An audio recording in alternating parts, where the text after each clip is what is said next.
through teaching, I kind of see people learning. So you see those eureka moments and those stages they go through. Trying to understand back-end concepts was tricky for me though, because it wasn't as visual. It's not a linear process, learning. For me, I view it a bit like stabilizers, like on a bike, where when you're trying to learn something, it's not that fun if you haven't got the stabilizers. How do you do it? Are you somebody who sits and reads the instructions start to finish, then you build it? Do you start building it and read the instructions if you need them or not at all?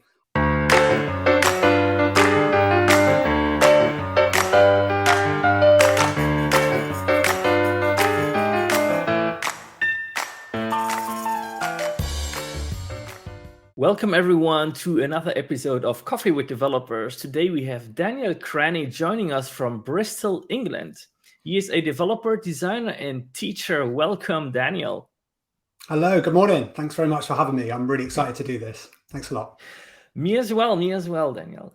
So I mentioned you are from Bristol, England. I hear that quite a lot.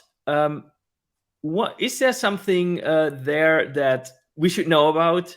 Except, of course, you. Yeah, I mean, I am a bit biased. I'm born and raised in Bristol, but it's an amazing city. We're about sort of 2 to 3 hours from London. We're in the south. We're a kind of big port city, and we're most famous probably for the home of Banksy, the artist. So nice. That tells you a little bit. Yeah, it's great. And I think there's a real kind of character to Bristol. It's got a really amazing creative scene, lots of art, culture, music, but it's also great for tech and that kind of mixture with design and creativity, and it's a great hub for all those things. All right, so you fit right in. Definitely. Yeah, I think I'm molded by Bristol, Yeah. I can see that you mentioned music, and in the background I see 2 guitars hanging. I suppose this is one of your hobbies. Can you tell us a little bit something about that? Yeah, so you might have noticed they are actually left-handed. So I play guitar, and I've been playing since for probably like 20 years nearly, but around quite a while really. I started playing bass, and then I moved across to guitar, primarily because I started a little band at 16, 17 with some friends, and we got signed to a small label. It was a metal band. I'm not a massive metal fan myself, so it was just kind of, none of us were really, it just kind of happened. I ended up doing that from 17 until about 22, 23, sort of playing gigs and writing music, recording music. So yeah, I still do it now, but not so much metal. It's a bit heavy. That's pretty cool that you just happened to have, or you had a metal band and you got signed by a label. That's pretty cool story to start with. But let's talk a little bit about tech. I think there's a lot to talk about. You had quite a journey, but can you tell us a little bit where you started? I know you didn't start in software development, but can you tell us how you ended up here? Yeah, sure. So I suppose I've always been more so now like a proud generalist. I wouldn't say I'm a specialist at anything really. And I think for most of your life, I suppose through education, you kind of are told that you need to specialize and that you should know what you want to do. And so I did my degree in media. So it was kind of a traditional, straightforward, filmmaking type degree. Whilst playing in the band, I had some opportunities to do graphic design and design work, primarily for bands that were on the label or that we worked alongside and played with. And then coming out of my degree, and throughout the course of my degree, I really fell in love with the graphics and the design side of things, mainly with sort of motion graphics. So then coming out of uni, I went and worked for a small audio supplier as an e-commerce manager. So I was doing their mainly low code and no code side of their e-commerce solution, but I was also doing photography, bits of video work, so a bit of a combination of things. And alongside that, just to sort of extend my graphics work, I started to offer low code and no code websites, web design though. So I would use things like Squarespace, WordPress, Wix, anything that the client or customer wanted to use, and I would do quite heavy duty reskinning. So it would kind of be design heavy web design. Okay. And then in the pandemic, like a lot of people, I decided to kind of use that lockdown time to extend my skills. And so got all in on code, which I never thought I would say, to be honest. So yeah, it's been quite a journey. Wow. So you were not lying when you said you were a generalist. So how to say, a jack of all trades, right? Jack of all trades and master of some, they say, which I think makes me feel better than, rather than none. Yeah, exactly. Awesome. So you from your history, you are a quite creative person, from filmmaking, design. And what are some similarities you find between design and code, or what are some things that you say that are absolutely different? Do you know, I've got sort of a fairly radical opinion on this, in that I really don't think that there's any difference between whatever the creative thing is that you do. I think that somebody who learns music, let's say, or learns how to write music or play an instrument, is going to learn some skills that will translate across to something else. For example, working as a teacher, I quite often see that skill that we don't realize we have, which is the ability to look at our work with some objectivity and see how to improve it. Now, that it doesn't matter what you're doing there. If you're coding a website, designing, a poster, it doesn't matter what it is, making music. You've got to be able to do that. And I think that the only differences between, design, code, etc., are the specifics. So are you having to learn syntax, or are you learning shortcuts on Illustrator, or whatever it is? But I don't really feel there's any difference. So I think that's why I'm able to pick up something new, whether it's software or a concept, is because I try and see the link in something that I already know. So that's kind of why I felt not that overwhelmed really trying to learn to code, because I thought, well, I've learned, I know how to learn. I've taught myself things before, so it's just something new. And if I keep at it, I'll eventually get good at it. Is kind of my opinion on it. Yeah, that's inspiring. And yeah, you said you are a teacher, and also you said you're good at learning. But I think being good at learning is not something that comes natural to many people. So maybe, do you have some tips or tricks how you can learn, maybe not just coding but something in general? There must be a general process behind it. Can you tell us a little bit about it? Yeah, absolutely. So I think the first part really was, through teaching, I kind of see people learning. So you see those eureka moments and those stages they go through, and you see the differences between somebody who's maybe just got a grip on a concept and somebody who understands it really deeply. And the way that usually you can see that is there's a concept that any of the teachers that are watching this are going to know what this concept is before I say it, and they're going to roll their eyes when I say it, because they hear about it so much, but there's a reason for that. So it's called Bloom's taxonomy of verbs. Now, what that is the idea that if I want to know if you've learned something, I need you to demonstrate it in some way. So maybe I need you to define a concept, or I need you to explain something, or differentiate or compare. They're all things that I can get you to do. And so then I can prove, because you've done it, that you've learned this thing. I think that concept, it's laid out in like a pyramid, a bit like Maslow's hierarchy, where you move from the bottom stage of the pyramid and you move up as your learning deepens. And at the end of that, the final stage is to, with everything you create something new. And that for me is where whenever I'm learning things, I'm always judging how well I know it by how well can I apply this information in a new context to create something new. And if I can do that, I've learned enough and I can move on, because my learning will continue to deepen. So having that awareness of your own learning, and just having that concept up your sleeve, I think is a bit of a game changer. I really do, for helping you to know how you're learning. Oh, that's interesting. And I think many people can take something away from this. And yeah, you said, again, learning comes easy to you. But what is something that you say, this was difficult to learn, and how did you manage to do it? So I suppose for me, when I first started to learn to code, you obviously know about the differences between front end and back end. And I suppose in my head, back end was something that was just not for me. I think there's some of the stereotypes of, creative visual types doing front end and logical, intelligent maths nerds doing back end, these stereotypes. And so I think trying to understand back end concepts was tricky for me, though, because it wasn't as visual. I couldn't necessarily see what I was doing, and I am very visual. So I think, it's not a plug, really. I mean, I talk about them enough on Twitter, but that's really what led me to things like Supabase and some of these solutions that are designed to kind of help you pick up some of the back end concepts, and then learn, the real way of doing it with time. And so for me, it's always been back end has been trickier, but some of these tools help me kind of overcome those issues. Okay, that's a nice approach.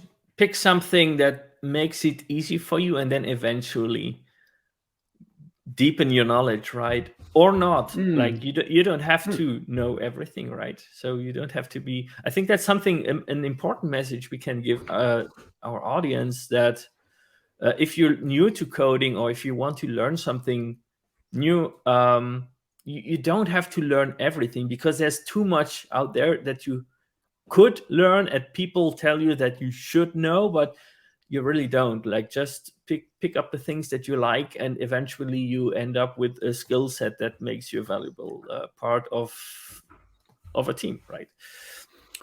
Totally. I mean, I think it's not a linear process, learning. I think that you see so many on social media, and you see so many roadmaps, and they make it helpful. They make it clearer, but it's not linear. And so that's quite freeing, actually, because then you're not so worried if you haven't learned a specific thing and maybe you've moved on, because you can come back to it when you need it. And so I try not to get too caught up. But equally, I think, I've had to be disciplined in, like everybody, in an ideal world, I'd love to just do the things I enjoy. So sometimes you have to force yourself to pick up something that's challenging, because it'll then you'll enjoy it eventually. Is kind of my attitude when I'm doing something like that. All right, so let's come to something else. You mentioned very quickly before Supabase. You are in the Supabase Supasquad, what they call it, which is their ambassador program, which is very interesting. Can you tell us how you ended up at the Supabase ambassador program? Yeah, sure. So as I kind of said, when I was coming at this from a pure front end perspective, back end just wasn't on my radar. And I think it started with like a Reddit post or something. I posted somewhere, it might have been Twitter, I'm not sure, saying, this is what I want to do. I want to add a database. I was really non-technical. I was saying something like, if I refresh my page, I just want to make sure that it's all still there from a database somewhere, and that it's not in local storage. That was it was a really strange question. And Supabase kept popping up, and the name kind of jumped out. I thought, okay, that sounds interesting. I went and checked it out. Wasn't entirely sure, what it all meant and what it was all about, just because that's how little I knew about backend. And I just fell in love with it straight away, because it was so easy for me to use and to pick up. And as I said, I could kind of over time, peel back the layers and kind of learn more. So just through sharing my experience on Twitter of using Supabase, I was in touch with the Supabase team. Really lovely group of people that, have been really supportive and would come back to me if I had an issue and I shared it on Twitter. They'd come back to me almost instantly. And there was a real sense that this was a company who, had a set of values that I agreed with, I suppose, as well as quite cool tech. So just through speaking to them, they asked me, would you like to join the Super Squad? And it was just at the point that I started to do video content around tech. So it's kind of the perfect time. And I think that it's important that people who have a profile or whatever share things they believe in, rather than just sharing things that they've maybe got sponsorships with or whatever. So for me, that was really important. Supabase is exactly that. It's something I use, I enjoy, and I want to sort of evangelize for it, I suppose. Awesome. Yeah, what I really like about like the Supabase brand is they're very good at social media. Like, this is one of the tech brands that has figured it out. in terms of developer relations, I suppose. But what you said is also interesting, because like some people think they need to learn something, like they need to learn Supabase or whatever tool it is. But you say, hey, I used Supabase to learn something. So you just turned it around, which is an interesting concept. So yeah, that's pretty cool. Yeah, I mean, I think for me, I view it a bit like stabilizers, like on a bike, where when you're trying to learn something, it's not that fun if you haven't got the stabilizers. And Yeah. I think if someone just puts those on for a bit, and that's what Supabase was for me. It was just a way of learning all these concepts and ideas, but without it meaning that I couldn't develop something in the meantime. I wanted to continue building, and that's my primary kind of motivation, right? To build and to make my creative ideas like a real thing. I didn't want to be slowed down where I sort of thought, okay, I need to spend 6 months now just learning, SQL or whatever else I wanted to pick up. But I wanted to be able to learn that alongside. So yeah, absolutely. I'd recommend it. And I think if somebody is at that point where they want to add a back end, go and check it out, because it's just so easy to pick up. Awesome. Yeah, I would think in general, if there's something you would like to learn more about, just go find a product that does this and try using it and pick up the things while you do this. I think this is more fun than like having to learn, like reading through all the docs. There are different kind of learners. There are people that are better where you just read through all the docs on a weekend, and then you build something because you know everything about it. But there are other people like me, or maybe also like you, as far as I now think I understand you, is that you just build something and you pick up stuff on demand when like you research stuff on demand if you need it. And it's, for me at least, it's a way more fun process. And people say, oh, you should do this first and you should do it like this. And like, I think people should just do whatever feels right for them and what they feel like, what they enjoy. I mean, at the end, this is supposed to be fun, right? Coding is supposed to be fun. It's not supposed to be a chore where you have to keep learning all these new things. Like, I mean, yeah, of course you have to stay up to date, but like, it shouldn't be an endless loop of just forcefully learning new things just to know it. It has to be fun. And I think, there's a good kind of, I suppose, analogy that people use in teaching, where you would ask somebody, when you buy an IKEA flat pack furniture or something like this, how do you do it? Are you somebody who sits and reads the instructions start to finish, then you build it? Do you start building it and read the instructions if you need them or not at all? Or do you sort of have a quick skim over them, start building it and refer back to them for the details?